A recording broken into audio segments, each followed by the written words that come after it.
특파원 토크 톡톡, 안녕하세요. 채널A 최주현 워싱턴 특파원입니다. 저는 지금 미국의 수도죠, 워싱턴 DC, 그 안에서도 미국의 대통령이 직무를 보는 백악관 안에 들어와 있습니다. 지난 1월 20일 트럼프 대통령이 취임식을 가지고 두 번째 임기를 시작했는데, 곧 있으면 이 트럼프 대통령이 이곳 백악관으로 돌아온 지 딱 70일이 되는 날입니다. 제 개인적으로는 이 70일이 70초처럼 빠르게 지나간다는 생각이 들 정도로 두 달이 조금 넘는 시간 동안 트럼프 대통령 뭔가를 계속했습니다. 그만큼 트럼프 대통령이 자신의 존재감을 드러내려고 노력하고 있는 것이겠죠. 네타냐후 이스라엘 총리를 시작으로 이시바 시게루 일본 총리, 그리고 마크롱 프랑스 대통령 등과 이곳에서 정상회담을 했고요. 그리고 전 세계를 깜짝 놀라게 했었던 젤렌스키 우크라이나 대통령과의 만남도 이곳 백악관에서 이루어졌죠. 예상을 크게 벗어나지 않는 그야말로 속도전이었습니다. 트럼프 대통령의 이런 빠른 움직임, 이곳 워싱턴 DC를 완전히 다른 세상으로 만들어 놓고 있습니다. 그래서 이번 주제는요, 트럼프 대통령의 광폭 행보를 아주 가까이에서 도우며 스스로 영향력을 드러내고 있는 인물들, 트럼프 2.0의 실세들을 꼽아봤습니다.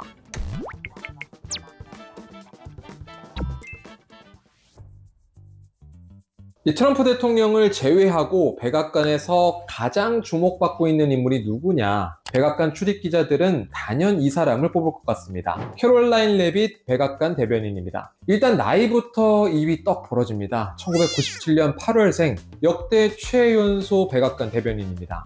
저도 백악관을 오가며 마주친 적이 있는데 일단 얼굴에 여유가 있습니다. 미국 현지에서는 레빗 대변인이 트럼프를 잘 구사한다, 이렇게 평가를 하고 있습니다. 그만큼 언론을 상대로 트럼프 대통령의 정책과 생각을 명확하게 전달한다는 분석 같습니다. 대학에서 정치학을 전공하고 보수 성향 언론사 폭스뉴스에서 인턴을 했던 레빗 대변인, 트럼프 행정부 일기인 2019년부터 백악관 대변인실 인턴을 하면서 트럼프 대통령과 연을 맺었는데요. 막바지에는 백악관 대변인 보좌관으로 일하기도 했지만 트럼프 대통령이 재선에 실패하면서 함께 백악관에서 나오게 됩니다. 곧장 뉴햄프셔주 연방 하원 의원으로 출마하기 위해 공화당 경선까지 당당히 통과했는데 불과 25살의 일입니다. 선거에서는 패배했지만 이번에는 트럼프 대통령 재선 운동에 동참했는데요.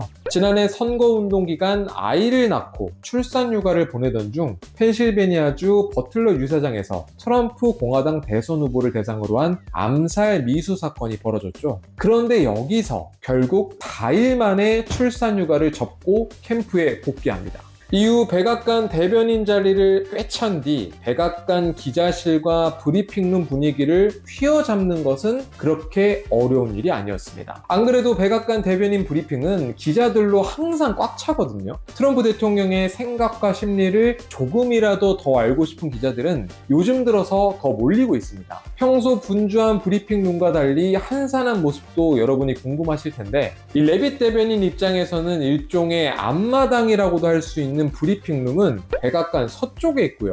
공식 명칭은 제임스 브래디 언론 브리핑룸입니다. 재밌는 게요, 앉을 수 있는 좌석이 딱 49석입니다. 지정석을 두고 나름 오랜 전통이 이어져 오고 있는데, 예를 들어서 이렇습니다. 첫 줄에는 AP통신, 다음 줄에는 뉴욕타임스 기자가 앉을 수 있다, 이런 식이거든요. 이 레빗 대변인이 첫 브리핑에서 첫 질문을 AP통신 기자가 아닌 온라인 매체에 기회를 준 건데, 이것이 기존 관행을 깬 결정이었습니다. 이후 레빗 대변인과 백악관이 AP통신의 보도를 문제 삼으며 취재단에서 제외하기도 했는데요. 보시는 것처럼 기자실 한켠에 이렇게 AP를 지지한다는 백악관 기자단의 문구도 붙어 있습니다. 이런 잡음들이 하나 둘 쌓이면서 기성 매체 기자들의 저승사자라는 별명도 붙었습니다. 얼마 전에는 CNN 기자가 조 바이든 전 대통령에 대해 질문을 하자 기자 스스로 직접 알아보라고 말해 논란을 빚기도 했습니다. Is on the record talking about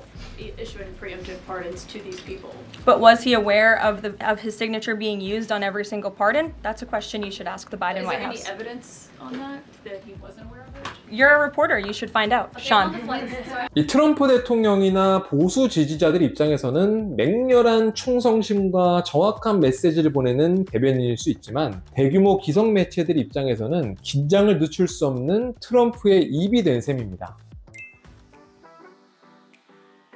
플로리다주 골프장에서 발생했었던 트럼프 대통령에 대한 두 번째 암살 시도 사건 기억나실 겁니다. 그때 트럼프 대통령과 함께 골프를 쳤던 사람 혹시 아시나요? 바로 스티브 위트코프 중동 특사였습니다. 보통 중동 특사라고 하면 이스라엘과 하마스 사이의 분쟁을 조율한다 뭐 이런 것에 집중시킬 것 같은데 오히려 중동 특사가 러시아와 우크라이나 간의 종전 협상에도 깊숙하게 개입하면서 최근 이 푸틴 특사라는 별명도 붙고 있는데요. 트럼프 대통령의 특사는 어떻게 대륙을 넘나들면서 트럼프의 발이 될 수 있었을까요? 위트코프 특사, 사실은 측근이라는 표현은 조금은 부족하고요. 그야말로 찐친, 40년 지기 진짜 친구입니다. 위트코프 특사와 트럼프 대통령의 공통점이 있는데 바로 부동산 재벌이라는 점입니다. 두 사람의 만남도 이 부동산 업무로 시작됐거든요. 1980년대 위트코프 특사가 이 트럼프 대통령의 부동산 거래를 맡는 법률 회사에서 변호사로 활동했습니다. 어느 날 새벽 이 샌드위치 가게로 팀원들의 먹거리를 사러 갔던 위트코프가 우연히 트럼프를 만났습니다. 마침 트럼프가 돈을 낼 수 없는 상황이었는데 위트코프가 흔쾌히 샌드위치를 결제해 줬습니다. 두 사람은 그 샌드위치가 햄치즈 샌드위치라는 것을 정확하게 기억하는데 그리고 몇 년 뒤에 트럼프가 이 위트코프의 도움을 기억하면서 이 끈끈한 관계가 시작됐다고 합니다. 미국에서는 이런 샌드위치를 파는 가게를 델리라고 표현하는데 말 그대로 델리에서 햄치즈 샌드위치를 대신 사준 이 인연이 미국 외교안보의 판도를 뒤집을 수 있는 관계로 이어진 겁니다. 두 사람의 인연은 그 이후로도 차곡차곡 쌓입니다. 트럼프 대통령 재선 기간 기꺼이 후원금을 내는 든든한 후원자이기도 했고요. 트럼프 대통령이 사법 리스크로 골머리를 앓고 있을 때 재판에서 증언을 함께 해주기도 했습니다. 단순히 낙하산이다, 인맥이다 이렇게 보는 시선도 있지만 재밌는 것은 외교안보 커리어 제로인 위트코프가 성과를 만들고 있다는 점입니다. 중동 일대를 누비며 가자지구 휴전 협상을 이끌어내고 이스라엘 인질 석방을 만들어내기도 했죠. 협상을 위해서 예정에 없던 일정을 추가했는데 이스라엘 측에서 안식일이라며 네타냐후 총리와 만남 일정을 미뤘다고 합니다. 그때 이스라엘 측에 나는 안식일에 관심이 하나도 없다 이렇게 압박한 일화가 대표적입니다. 결국 네타냐후 총리를 테이블에 앉혀서 휴전 약속을 받아낸 것이죠. 이런 추진력과 결과를 만들어낸다는 점 때문일까요? 한술 더 떠서 요즘에는요, 미국 외교안보 정책을 총괄하는 루비오 국무장관의 자리도 위협한다. 이런 분석도 나오고 있습니다. 미국 현지에서는 미 국무장관보다 직급은 낮을 수 있지만 트럼프 대통령의 권력을 개인적으로 이양받은 남자는 위트코프. 이런 말도 나오고 있다고 합니다. 트럼프 대통령, 처음 대통령에 집권했었던 트럼프 1기 때도 그렇지만 이번 2기에도 정말 열심히 서명하고 있습니다. 그럼에도 불구하고 행정명령 서명을 할 때면 트럼프 대통령 옆에 자주 등장하는 이 무뚝뚝한 남성만큼 시선을 끌기는 어려울 것입니다. 윌 샤프 백악관 문서 담당 비서관입니다.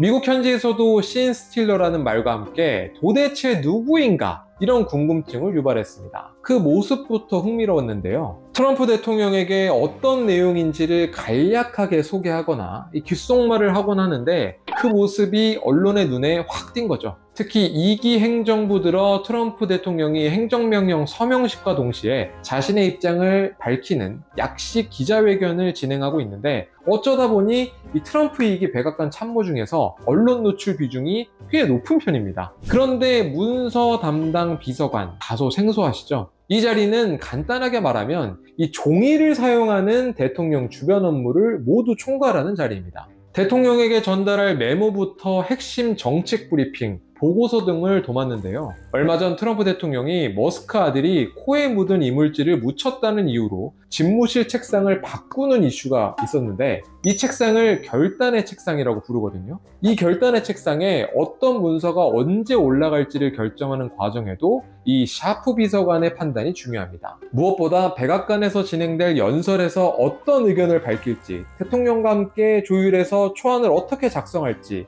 한마디로 대통령의 관심사나 평소 생각을 이해하지 못하면 절대로 할 수 없는 업무입니다. 샤프 보좌관은 30대 후반으로 하버드 로스쿨 출신의 엘리트입니다. 2023년 10월 트럼프 대통령 법률팀에 이 변호인단으로 합류하면서 트럼프 대통령과 이견을 맺었습니다. 트럼프 대통령을 위해서 방송이나 기고도 마다하지 않은 걸로 유명한데요. 하지만 트럼프 대통령 눈에 띈 순간은 따로 있습니다. 지난해 미주리주 법무장관직에 도전했다가 당내 경선에 실패했는데 당시 선거운동 과정에서 공개했었던 영상이 화제였습니다. 유탄 발사기를 이용해 트럼프 대통령 형사사건 자료를 연상시키는 서류 더미를 불태우는 광고를 내보냈습니다.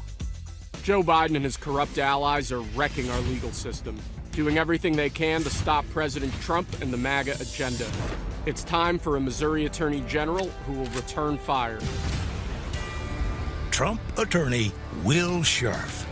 점잖아 보이는 젊은 변호사가 자신을 지지하는 파격적인 광고를 내보내니 트럼프 대통령 입장에서는 마음에 들지 않을 수가 없겠죠. 덕분에 법무장관직에서는 고배를 맞았지만 백악관에 입성하여 새로운 기회를 얻은 겁니다.